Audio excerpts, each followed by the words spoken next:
Hello students, आज की हमारी वर्कशीट नंबर 34 ये आपके चैप्टर हिस्ट्री के चैप्टर यूरोप में राष्ट्रवाद का उदय से ली गई है। और आज हम पढ़ेंगे इसमें जर्मनी का एकीकरण, इटली का एकीकरण। इसके अलावा हमें दो पर्सनैलिटीज़ के बारे में पढ़ना है, काउंट कैमिलो दी काबूर और जूसेप्पे गैरिबाल्डी। Let's start. 1848 के बाद यूरोप में राष्ट्रवाद का जनतंत्र और क्रांति से अलगाव होने लगा कि 1848 तक हमने ये पढ़ा था इससे पहले की वर्कशीट में कि 1815 में नेपोलियन का पतन होता है और फिर से रूढ़िवादी जो ताकतें हैं वो जन्म लेने उनका वापस सत्ता में आती हैं और ऐसा ही चलता रहता है। 1848 के बाद यूरोप में राष्ट्रवाद का जनतंत्र और क्रांति से अलगाव होने लगता है। जो राष्ट्रवाद है उसका जो जनतंत्र की भावना और जो क्रांतिकारी थे उनके साथ में अलगाव होने लगता है, उनसे वो अलग होने लगते हैं। राज्य की सत्ता को बढ़ाने के लिए रूढ़िवादियों ने अक्सर राष्ट्रवादी भावनाओं का इस्तेमाल किया कि जब भी रूढ़िवादियों को अपनी सत्ता को बढ़ाने का मौका मिला, उन्होंने हमेशा राष्ट्रवादी ताकतों का भावनाओं का इस्तेमाल किया।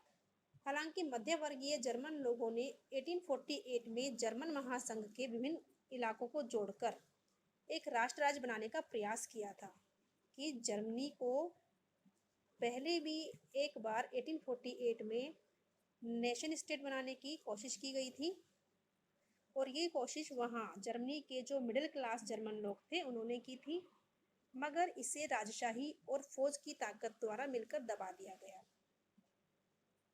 इसके बाद प्रिशा ने राष्ट्रीय एकीकरण के आंदोलन का नेतृत्व संभाल लिया। अब हम पढ़ेंगे जर्मनी का एकीकरण जो 1866 से 1871 के बीच में हुआ। जो एकीकरण था वो प्रिशा के नेतृत्व में हुआ। जर्मनी का एकीकरण प्रिशा के नेतृत्व में हुआ।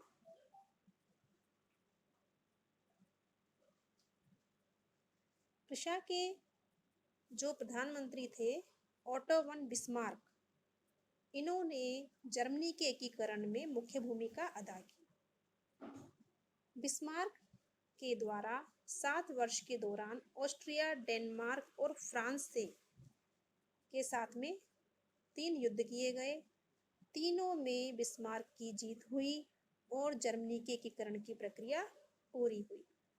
1871 में काइजर विलियम प्रथम को नए साम्राज्य का राजा घोषित किया गया। जर्मनी के एकीकरण ने यूरोप में प्रिशा को महाशक्ति के रूप में स्थापित किया, क्योंकि जो जर्मनी का एकीकरण हुआ था वो प्रिशा के नेतृत्व में हुआ था। प्रिशा का जो प्रधानमंत्री ऑटो वन बिस्मार्क था उसके द्वारा किया गया था। नए जर्मन राज्य में मुद्रा, बैंकिंग और न्यायिक व्यवस्थाओं के आधुनिकीकरण पर जोर दिया गया। अब हम पढ़ेंगे इटली का एकीकरण जो 1859 में स्टार्ट हुआ और 1870 तक चला।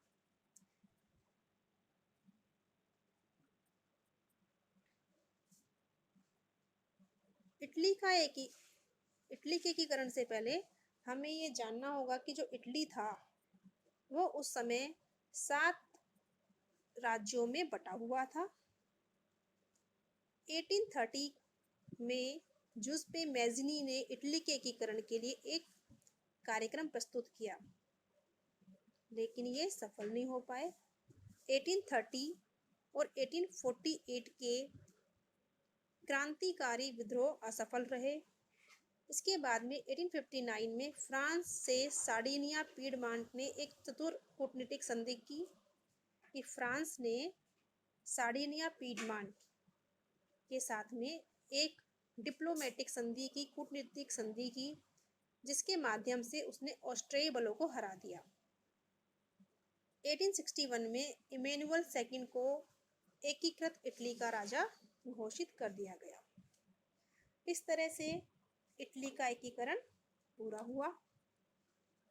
अब हम इसमें पढ़ेंगे काउंट कैमिलो दी काबूर के बारे में।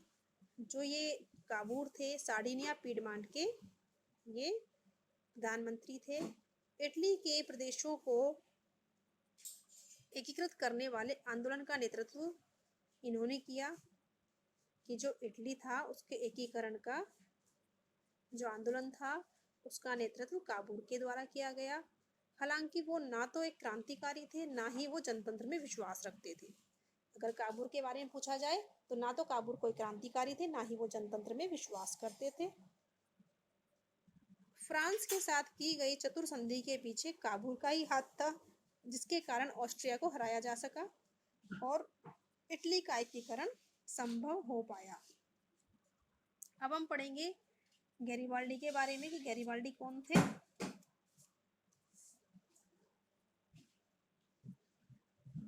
इन्होंने इटली के एकीकरण में सशस्त्र स्वयंसेवकों का नेतृत्व किया।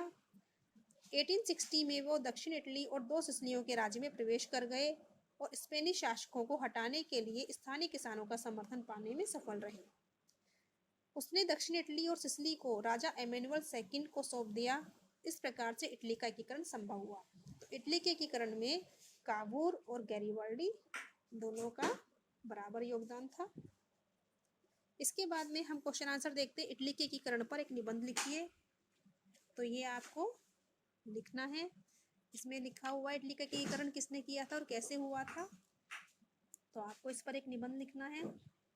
इसके बाद में सेकंड क्वेश्चन है, एकीकृत जर्मनी का राजा कौन बना। तो एकीकृत जो जर्मनी का राजा 1871 में काइजर विलियम प्रथम बने। जर्मनी के एकीकरण की विशेषताओं का वर्णन कीजिए कि जर्मनी का एकीकरण किस प्रकार से हुआ। तो इसमें आपको बताना है कि प्रिशा के नेतृत्व में हुआ। ऑटो वन बिस्मार्क वो प्रिशा के प्रधानमंत्री थे। उन्होंने 7 साल में ऑस्ट्रिया, डेनमार्क और फ्रांस से 3 युद्ध किए, तीनों को हराया। इस तरह से जर्मनी का एकीकरण इन्होंने पूरा किया। क्वेश्चन नंबर 4, आपको ऐसा क्यों लगता है कि 1848 के बाद यूरोप में राष्ट्रवाद लोकतंत्र और राष्ट्रवाद से अपने जुड़ाव से दूर होता चला गया।